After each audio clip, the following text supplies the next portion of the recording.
Monseigneur Gollnisch, est-ce que vous considérez que Sisi a justement amélioré la situation des chrétiens en Égypte?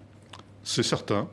Le gouvernement Morsi, certes, avait été élu. Et donc, quand il a été renversé, évidemment, nous avons réagi vigoureusement, parce que c'est pas dans nos canons Il était élu démocratiquement.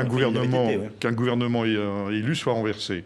Mais nous n'avons pas suffisamment analysé ce que le gouvernement Morsi, le gouvernement des frères musulmans, qui était tout de même un gouvernement islamiste, fondamentaliste, avait fait durant son année de gouvernement.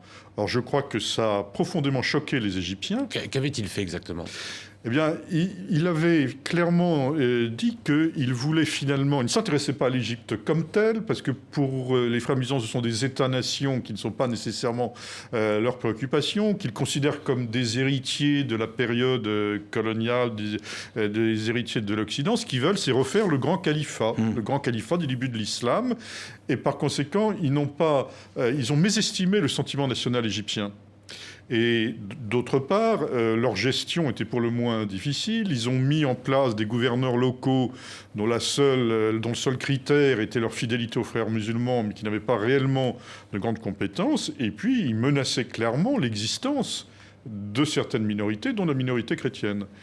Par conséquent, quand ce gouvernement a été renversé, de fait, l'arrivée du maréchal Sissi, qui certes n'a pas instauré les droits de l'homme selon nos canons d'une manière satisfaisante, certes l'Égypte a du mal à décoller économiquement, le tourisme à reprendre, même si ça commence un tout petit peu, de fait, la chute des frères musulmans a été pour les chrétiens, que nous le voulions ou non, un élément d'espérance.